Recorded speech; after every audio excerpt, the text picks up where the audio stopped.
mother who is mourning her late husband, his wife, and his 2 children. They've taken their phones and their iPads.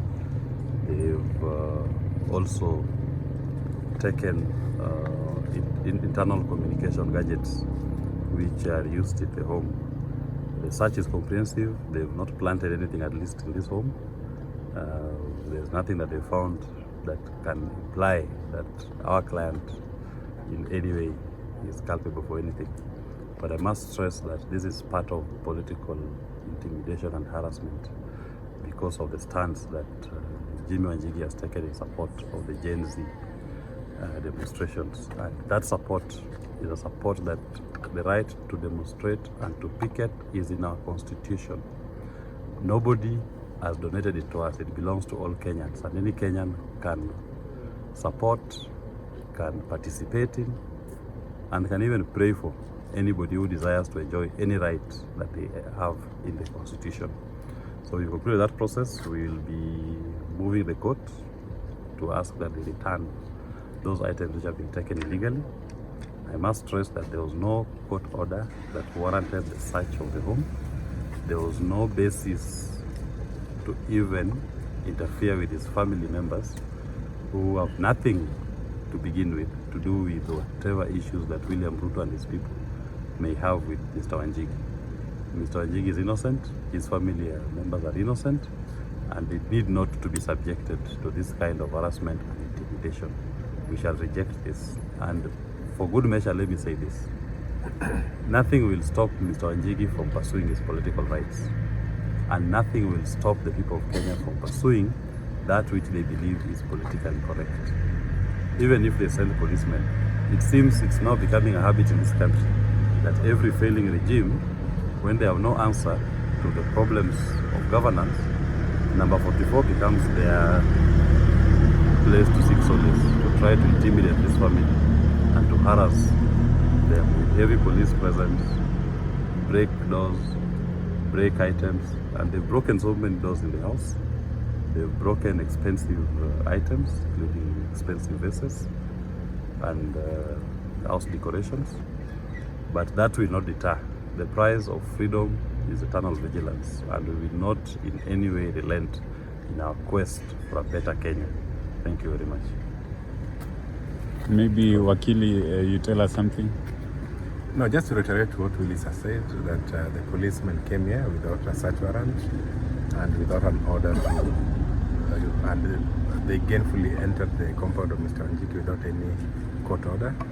And what we have been taken through from the time we have been here, around 4 p.m. Now it's around 3:30 a.m. in the morning. It's really unfortunate. Harassing the family members, going through all the rooms, removing clothes. I don't know what they were searching for.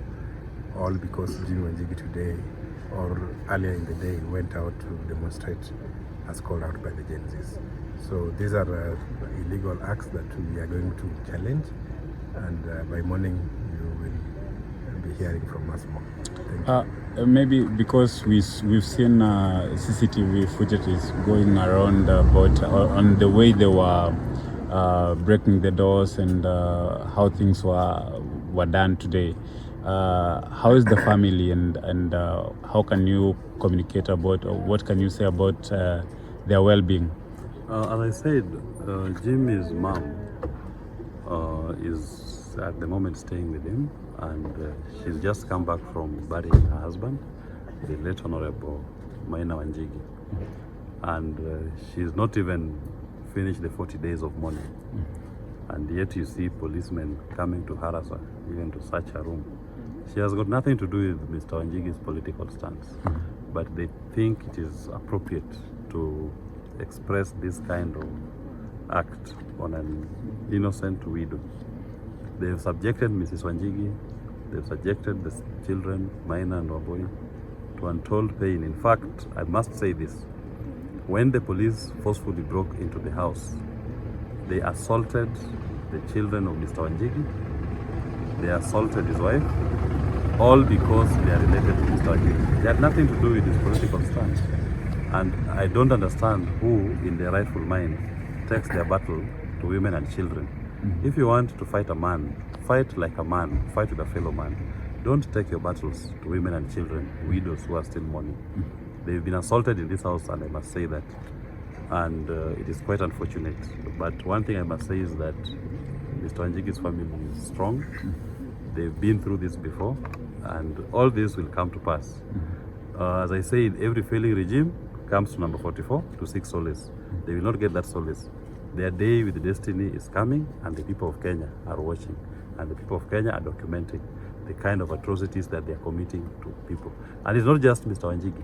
These atrocities are committed to many Kenyans across the board. This only happens that has been recorded. But there are many Kenyans who are going through painful experiences at the hands of the rogue state. And it is quite unfortunate that a government that purports to respect the rule of law has decided to turn to become a hostile government to its own citizens. Those who may not be here today, but some have lost their lives. Over 200, almost 300 young people have been killed during these demonstrations. Many have been maimed. Some are still unaccounted for. And yet all they did was just to say we are expressing our Article 37 rights to peaceably and armed to demonstrate and just to carry the Kenyan flag. In fact, it was quite interesting that some of the items that they wanted to pick from the home included a Kenyan flag. I mean, is it illegal to have a flag in a home? And they've picked that flag as part of their evidence, whatever they want to do with it, we still don't know. But what I can say is that the Kenyan people will proudly carry their flag because this country belongs to all of us, and we are proud of our nation. And that is why the people of Kenya are speaking up against an oppressive regime that has failed in providing the adequate governance required in this country. That voice of the people shall never be stifled, even if they keep deploying to this home, even if they keep deploying to other Kenyans in their homes, even if they keep deploying to Kenyans on the streets. The people of Kenya shall not in any way stop agitating for that which is rightfully their heritage. Thank you. Maybe perhaps the big question is, where is Jimmy Wanjigi? Mr. Jimmy Wanjigi is out as many walls. And as some people say, he walks in between the walls. Mr. Wanjigi is safe. Mr. Wanjigi is a prayerful man, and God is with him. He is with God. So that means that the security that came, that you said that broke in, didn't manage to get his whereabouts. They did not manage to get him because, as I said, Jimmy Wanjigi is with God, and God loves him, and God has protected him even when he's at his home.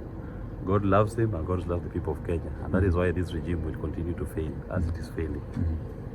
Thank you so much. Anyone with a question? Asante sana. Asante sana.